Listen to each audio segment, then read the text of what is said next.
And welcome to my channel. Today we want to talk about the concept that you may or may not have heard Abraham Hicks say. It is as easy to manifest as a button as it is to manifest a castle, and we want to talk about how this is possible, why this concept could be true, or why isn't it. In theory, it is just as easy because when you visualize finding a button in your mind, your ego would tell you, well, that would be easy because a castle, it is very expensive, and then you would have to find one. There's more buttons than castle in this universe, in this earth. So your ego would tell you, no, there is a major difference. Yeah, you would think it would be easier to find 1 cent in the streets than to find 1 million, probably because you have seen cents lying around. Maybe you have found buttons somewhere, someone lost one, it fell off the coat or something like that. So you have experienced it is easy to get a button. You can go to a store, a hardware store, whatever, a craft store, and you can buy a ton of buttons. And so your ego would tell you, no, it is just as it's easier to get a button. You can afford probably hundreds of buttons or thousands of buttons, but you cannot afford hundreds or thousands of castles. However, when we're trying to manifest something, what we do is we create an image of what we would like to manifest. Or if you're not good at visualization, it is enough to work with affirmations or audiovisual, like imagining telling your best friend all over again, oh, I found this button, look, it looks like this, it's, I don't know, it's red and it's shaped like a flower, whatever it is. And remember, everything you can visualize is true. You can only visualize finding a button if it is possible for you to find that button. Otherwise you would be like, why button? No, I don't want to visualize finding a button. I want to visualize finding a teddy bear in the street or whatever it is. And that would be because in this multiverse, there is no timeline close where you would find a specific button. Or maybe there is one where you would find a button, but it is not a red rose colored button or rose shaped button. So you would have another image in your head. You would, I don't know, see a brown button. Which means that your higher self would give you some kind of image, or you would be like, I'm supposed to manifest a red rose-shaped button. I don't like red rose-shaped button. I like solid brown buttons, for example. That is because there is this timeline where you would find that specific object. Everything you can consciously manifest, you can consciously create. Even now, watching this video, we're talking about manifesting buttons. You only clicked on that, and you can only get the image of finding a button if there is a timeline close where you actually can find a button. And the thing is, there may be buttons everywhere, but you won't see them because our unconscious it's trained in a way to not observe everything, because there's so many impressions all of the time. There's so many sounds, so many sights, so many smells, that our mind, our brain is filtering what comes to our conscious mind. And once you say, you give the alert, like, I want to manifest a button, and there would be a button on the street, then you would notice it. Even if you wouldn't have manifested it, you most likely would not have noticed it, because you're not trained to look for a button. And you probably have noticed this with synchronicities. Once you set your mind on something and that becomes a sign for you, you notice it everywhere. And that is your higher self maybe even putting those places there, like putting the button there to show you what it is. But again, if your creation is finished, so you can only imagine what actually is there. And that's what I said, if you cannot vividly imagine finding a red rose shaped button, I just made that one up, you will have another image with button. Or if you're not good in visualization, then you have what Plato, the ancient Greek philosopher, called oh, how did he call it in English? I actually forgot how he called it, but he said there is like this prototype, archetype. Like when I say button, you immediately have an image in your head. And for one of you, it would be like maybe a bigger one, it would be black. And for other people, it would be a tiny one and would be a white. So everybody has a different connection. However, when I studied language, there are specific archetypes. For example, there are studies, if you were told to think of a tool, then, for example, most people would immediately think of a hammer. And there is studies that there is archetypes where most people think of that. Of course, they can be different in different countries. For example, in Germany, if you would say, think of a dog, there would probably be more people thinking of a German Shepherd than in some other countries. However, there is some archetypes, and I think Plato is calling it the form of ideas. You have an idea, an image in your head, and that can manifest in the physical. But going back to buttons, if I say, imagine you find a button, you may not imagine the red rose-colored one. Maybe you don't give it any imprint so much, but maybe you connect something else to it. Maybe you connect the sound button to it, and then you can more likely visualize yourself talking about finding buttons, or you maybe have something like you imagine feeling a button. But again, when we manifest and we think about a button, what really happens is that there is a timeline where you do find that button, which means you do shift timelines. You do not create a button magically out of the air. You shift into a timeline where it always has been there on that specific date, in that specific place, and you happen to walk by that on that specific time. And hence you find it. So if you can imagine creating a button, and again, you're not creating it out of thin air, you're just telling the universe, I want to find a button, I want to have the experience of manifesting a button, then you will do that. And the same is with manifesting a castle. If you can vividly, for example, I probably wouldn't be able to manifest a castle because I don't want to live in a castle. I don't want to clean that, and I don't want to live in a castle. A nice house would do, probably most likely in the woods, in nature, but I don't need a castle with golden toilets or something like that. But if you can imagine yourself living in a castle, then only because that timeline exists. So it doesn't matter if you want to actively imagine finding a button or living in a castle. If you can vividly imagine it, only because that timeline exists. And the same thing happens. You don't not just magically make a castle appear in thin air. You would tell the universe, I can sense somehow that there is this timeline available. I can sense this because I want to live in a castle. So it must be available for me to get it. Otherwise, I would not be able to have that desire. As I just said, I don't have a desire to live in a castle. I really don't. Probably because there's no timeline near where I do live in a castle. Maybe there is some timeline, but for me it's not something that I would want, because maybe that is not programmed in this multiverse for me to have it. I can imagine living in a nice house. I can imagine living, like, having lots of grounds and nature around me, but not a punctuous, cheesy castle. So again, it doesn't matter if it's like a small thing you want to manifest or a big thing. For the universe, it does not matter. It's only your ego where it can matter.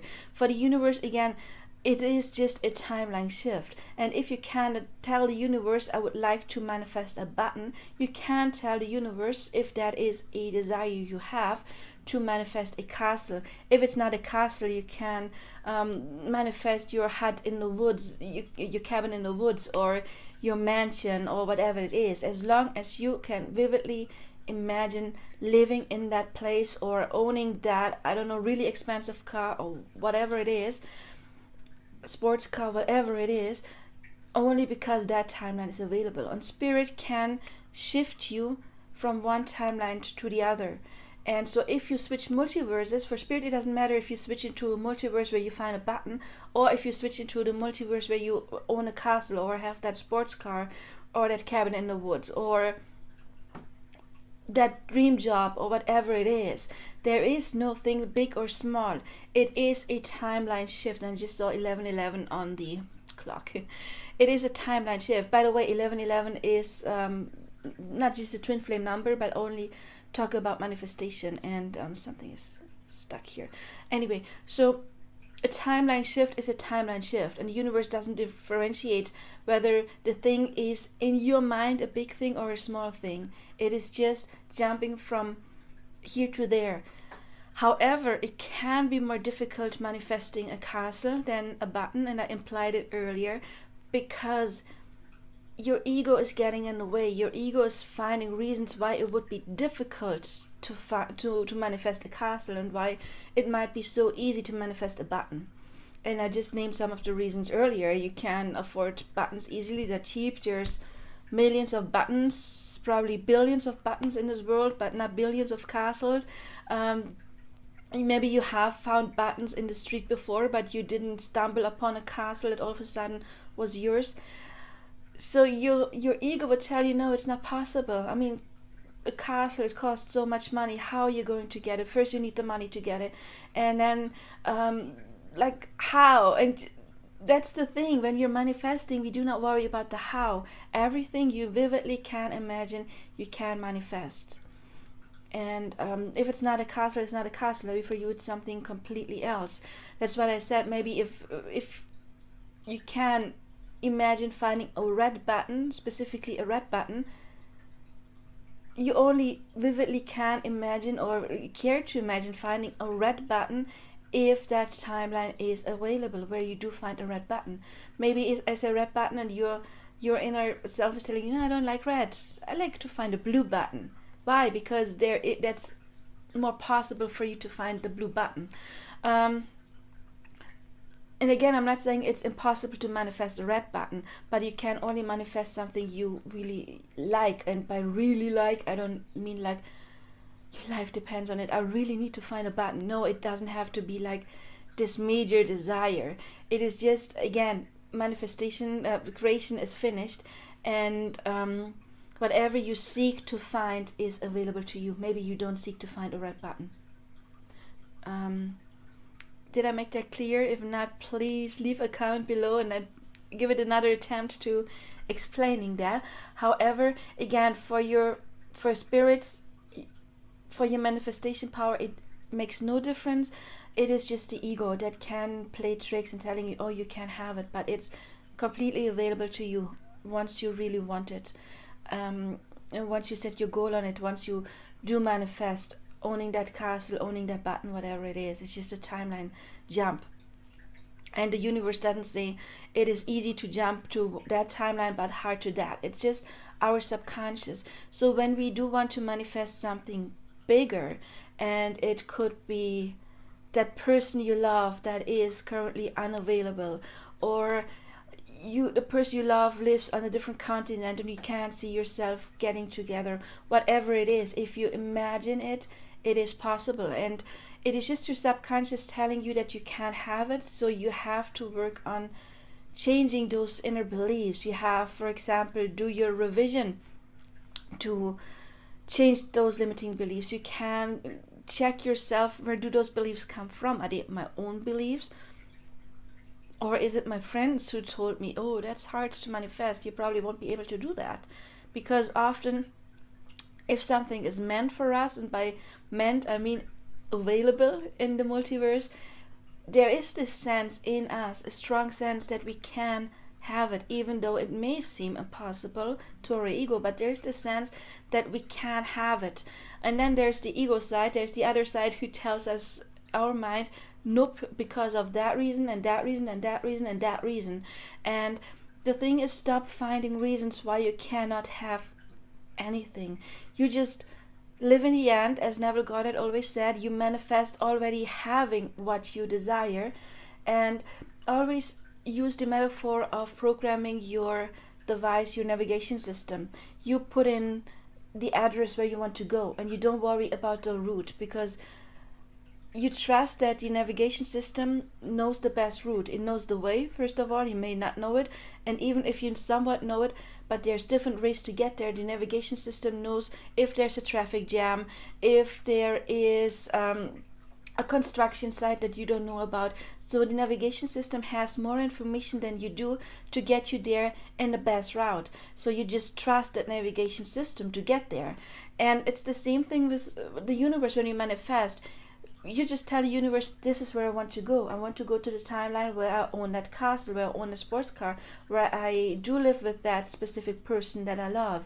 And the universe gets your order and is picking the best possible route for you to get there. So you don't have to solve any problems. You don't have to worry about, that has to resolve first, and if it's about a specific person, that specific person has to separate from that other third party first, and then they have to apologize, and then that has to happen, and then, I don't know, that person has to find a new job where I live, or I have to find a job where they live, or we can't travel and meet each other due to corona. Whatever the limiting belief is, it does not matter for the universe. If you can imagine having that thing or person, it is available for you. And so if you think that or you feel it is harder to get the castle than it is to get the button, that shows you that you haven't done your work to, your knowledge about manifestation hasn't really sunk in yet. And I have to admit that I did understand it, and I do understand it, and I really learned about it starting like 1.5 years ago. But I still watch YouTube videos on how to manifest, not because I didn't understand it, but you need constant repetition to have something really sink in order to, like a tree, it needs to ground itself, it needs to grow roots. And once you are absolutely sure that you have the power to get whatever you want, then you realize, okay, it doesn't matter if I want the button or if I want the castle. It's just this timeline jump. It's not a big thing for the universe. It's just a big thing for the ego. And your ego can only tell you it's a big thing as long as you do have doubts, as long as you do have your own limiting beliefs. So that is where you need to work on in order to get that timeline jump to whatever it is you want. It is basically as easy to manifest finding 1 cent than it is to have 1 million on your bank account. And that is something I have to admit I still have to get into my mind, because I'd rather have that 1 million in my bank account. So it is, again, the constant repetition to reprogram your mind. It does take a while, because you have a sum of limiting beliefs. And in another video I said we do have beliefs that are generational. They come from our family. It's beliefs we pick up from everybody else. It's our own experiences. So we do have that whole pile of limiting beliefs that we do need to work through, and some are deeper in the subconscious than others. Yes, exactly. I was talking about that in that video about, can I manifest someone coming back from the dead? So if you're interested in that, check it out. And they talk about the different levels of consciousness, and to change something you have to go through different layers in order to really reprogram your mind. And that, unfortunately, does require work. It does require repetition. It does require forming new neurons in your brain.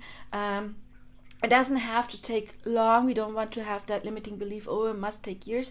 No, it's also kind of depends on how far in your journey you are, or how many experience you have made that proved to you that manifestation works. And the more experiences you have made that manifestation works, the easier it gets for you to actually manifest the big thing as well. But for spirit, there is no big thing, there is no small thing, there is everything is the same. All is energy. It's just our perception, our own beliefs that make one thing into a small thing and another one in a big thing.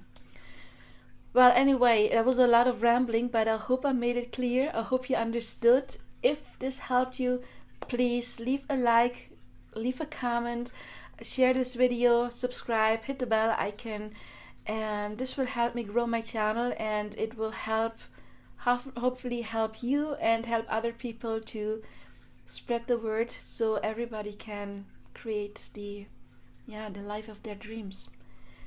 So I wish you all the best, and before I forget, I am available for personal coaching.